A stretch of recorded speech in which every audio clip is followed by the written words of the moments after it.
Algebra 1, Unit 1, Lesson 5, Dimensional Analysis. In this lesson, we want to use what's called dimensional analysis to convert measurements from one thing to another, and even just to use this to figure out a solution to a problem when we don't know how to do it ourselves. So a rate, first of all, is a comparison of two quantities with different units. So the conversion factor is a ratio of two equal quantities but measured in different units. A conversion factor is always just another name for one. So we have two different ways of measuring the same thing. They're both equal, but they have different units, so they're going to look different. They're really equal, so their ratio is 1. Dimensional analysis is a method of using the units of the measurement, and then we're going to multiply by one or more conversion factors to get the units that we want. So we might be given it in 1 units and we want to change it to another. We're going to use dimensional analysis to decide how to do that. So it says use dimensional analysis to convert the measurements to the desired units. Give the answer in the correct number of significant digits.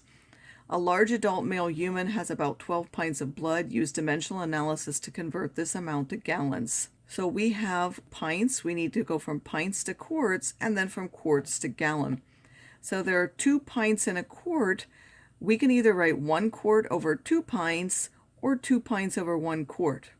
So each one of them will have 2 options. We have to pick the one that works for what we want to do. For gallons to quarts, we know there's 1 gallon is equal to 4 quarts. And now we can write that ratio in either one. We can put the gallon on the top and the quarts on the bottom, or the quarts on the top and the gallon in the bottom. So now how are we going to pick which ones cancel? We have pints and we want to be left with gallons. So our goal is to have something left in gallons. That means gallons has to be on the top. Pints we want to get rid of. So if we want to get rid of it and it starts in the top, we need to put it in the bottom to get rid of it. So we're going to choose this ratio that has the pints in the bottom and put 1 quart over 2 pints. Now we have quarts that are going to be in the top because these pints are going to cancel. Again, we want the quarts to go away and the gallons to be left. This quarts is in the top. We need to put the ratio which has quarts in the bottom. So again, we will pick this ratio, 1 gallon over 4 quarts, so that our quarts will now cancel. Then you're going to multiply the fractions. So you're going to multiply all the numbers on the top and write it. All the numbers on the bottom, you'll divide by. So we have 12 times 1, which is just 12, divided by 2, which is 6, divided by 4, which would be 3 halves, or 1.5 gallons. And now, how many significant figures should we have? There were 2 significant figures in this, so we would want 2 significant figures. Does that have 2 significant figures? Yes, that already has 2 significant figures, so we're done.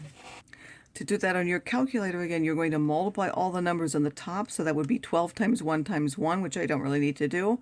And then there are 2 numbers on the bottom. I have to divide by the 2, and I have to divide by the 4. That would give me 1.5 gallons. The length of a building is 720 inches. Convert that to yards. Well, we know there are 12 inches in 1 foot, and 3 feet make up 1 yard. So we want to first change inches to feet and then change feet to yards.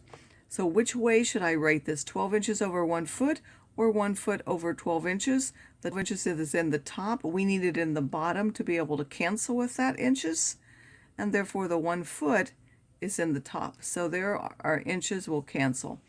Then we want to change feet to yard. Well, feet is in the top. We need it now in the denominator to cancel, so that we end up with yards in the end. The feet will now, and we'll be left with yards.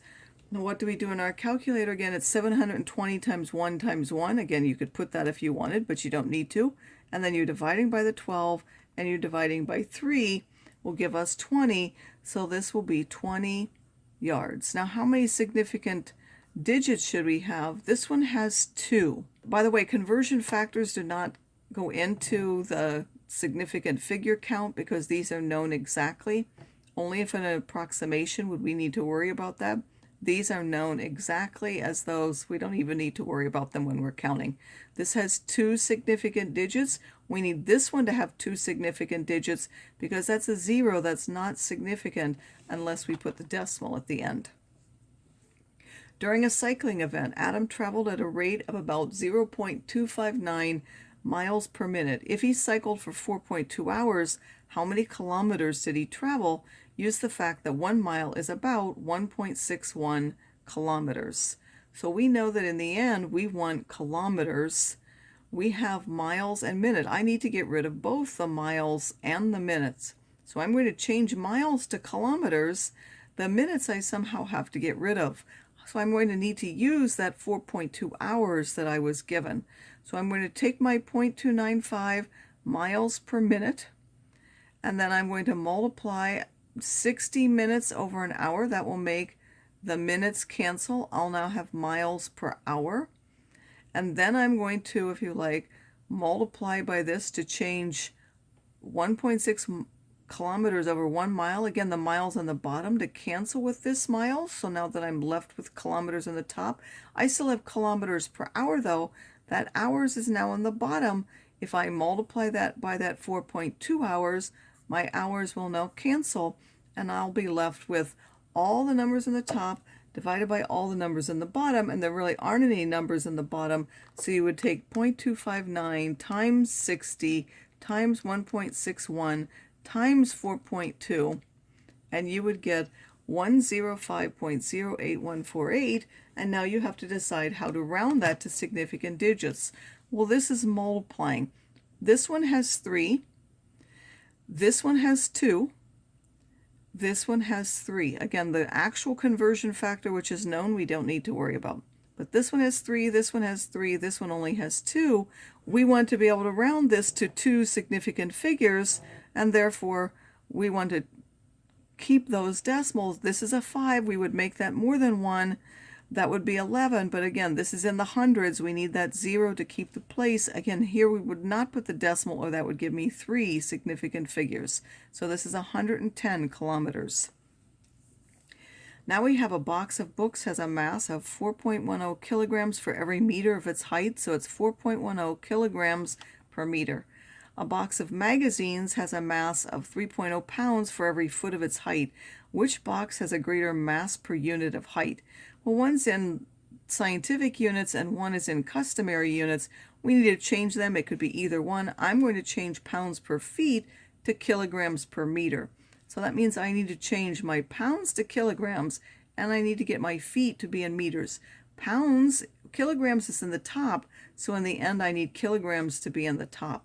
So I'm going to put my 0.454 kilograms so that it's in the top where I want it, and then the pounds in the bottom, and that cancels like I want it to. There will be no more pounds. Then meters, I want that to end up in the bottom. I need 1 meter in the bottom, 3.28 feet in the top. And does that work again? Yes, the feet will now cancel, which is what I want, and I will have kilograms in the top and meters in the bottom. Again, you're going to multiply by everything in the top and divide by everything in the bottom. Here again, there's no real bottom, but if it's 3 times 0.454 times 3.28. I'm going to write that 4.46736. How many digits should we round it to?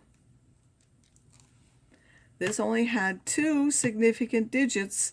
This one had 3, this one had 3. I'm going to round to 2 significant digits. That would now be rounded to 4.5, and again that is now kilograms per meter. So which one has the greater mass per unit of height? 4.5 is more than 4.1, so the magazines have a greater mass per unit height.